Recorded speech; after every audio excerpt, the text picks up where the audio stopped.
Hello friends, welcome to గృహ వంటిల్లు. ఇవాళ మనం చేసుకోబోయే రెసిపీ ఏంటంటే పండుమిరపకాయ టమాటో చట్నీ. ఇది ఇన్స్టెంట్గా చేసుకోవచ్చండి, చాలా త్వరగా అయిపోతుంది. ఒకసారి మనం చేసి పెట్టుకుంటే 15 డేస్ వరకు చాలా బాగుంటుంది.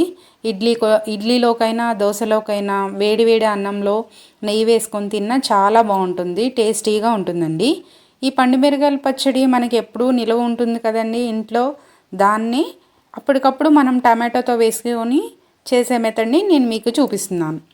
మీకు కూడా నచ్చితే మీరు కూడా ఒకసారి ట్రై చేసి ఎలా వచ్చిందో నాకు కమెంట్స్ రూపంలో చెప్పండి.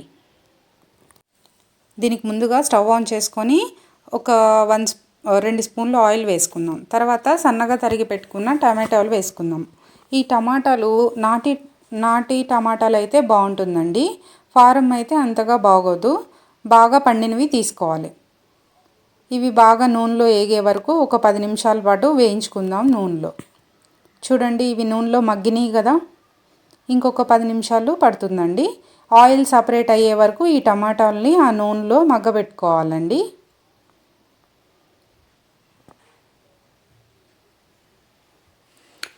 మన నాటి టమాటాలు అయితే బాగా గుజ్జు గుజ్జుగాను పుల్ల పుల్లగా ఉంటుంది కదండి, చాలా బాగుంటాయి. ఫారెన్ టమాటాలు అయితే అంతగా గుజ్జుగా రాదు. చూసారా, ఇది ఆయిల్ సపరేట్ అయ్యి టమాటాలు అంతా మగ్గిపోయినాయి. ఇంతగా అయ్యే వరకు మగ్గించుకోవాలి ఈ టమాటాలు. దీన్ని చల్లారేకి పక్కన పెట్టుకుందాం. తర్వాత మనం ముందుగా తీసుకున్నాం కదండి ఈ పండు మిరపకాయల పచ్చడి. మన తెలుగు అందరికీ ఇంట్లో రెడీగా ఉంటుందండి. ఒకవేళ లేకపోతే మీరు పండు మిరపకాయలు, చింతపండు, ఉప్పు, పసుపు వేసి నూరి పెట్టుకోండి ముందుగా. చూడండి, బాగా ఎర్రగా. ఇది 1 ఇయర్ పాటు నిలువ ఉంటుందండి ఈ పండుమిరపకాయల పచ్చడి. మనం ఎప్పుడు కావాలంటే అప్పుడు తాలింపు వేసుకుంటాం కదా, దాన్నే తీసుకున్నానండి. తీసుకొని ఒక 2 స్పూన్లు మిక్సీ జార్లో వేసుకుందాం. మనం 1/2 కిలో టమాటాలకైతే ఈ 2 స్పూన్లు పచ్చడి అయితే పండుమిరపకాయల పచ్చడి సరిపోతుంది. తర్వాత మనము మగ్గబెట్టుకున్నాం కదండి టమాటాలు నూనెలో, చల్లారని కదా, అవి ఇందులో వేసుకొని మెత్తని పేస్ట్ లాగా చేసుకొని పక్కన పెట్టుకుందాం. తర్వాత మళ్ళీ దీన్ని తాలింపు వేసుకోవటానికి స్టవ్ ఆన్ చేసుకొని 2 స్పూన్లు నూనె వేసుకొని ఒక 1/2 టీ స్పూన్ మెంతులు వేసుకుందాం. తర్వాత 2 ఎండుమిరపకాయలు వేసుకుందాం. తర్వాత వెల్లుల్లిపాయ రెబ్బలు 4 నుంచి 5 వేసుకుందాం. 1 స్పూను మినపప్పు, 1 స్పూను ఆవాలు. ఇవి వేసుకొని ఒక 5 నిమిషాల పాటు దోరగా వేగే వరకు వేపుకుందాం.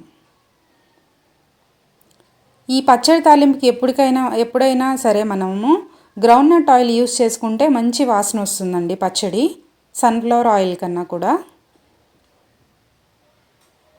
తర్వాత ఒక 1/2 టీ స్పూన్ పసుపు, ఒక రెమ్మ కరివేపాకు, కొంచెం ఇంగువ, ఇది కూడా వేసుకొని వేగిపోయిన తర్వాత మనం ముందుగా రుబ్బి పెట్టుకున్నాం కదండి మనము మిక్సీ జార్లో పచ్చడి, అది ఇందులో వేసుకొని బాగా పోపు అంతా కలిసేలాగా కలిపేసుకుందాం. ఇది స్టవ్ ఆఫ్ చేసిన తర్వాత వేడిగా ఉన్న నూనెలోనే వేసేసుకొని తిప్పుకుందాం. దీన్ని బాగా చల్లారిన తర్వాత మనం ఫ్రిడ్జ్లో స్టోర్ చేసుకోవచ్చు. అంతేనండి, రెడీ అయిపోయింది పండుమిరపకాయలు టమాటా పచ్చడి. దీన్ని ఇప్పుడు సర్వింగ్ బౌల్లోకి తీసేసుకుందాం. ఈ రెసిపీ కనుక మీకు నచ్చినట్లయితే లైక్ చేయండి, షేర్ చేయండి, సబ్స్క్రైబ్ చేసుకోండి.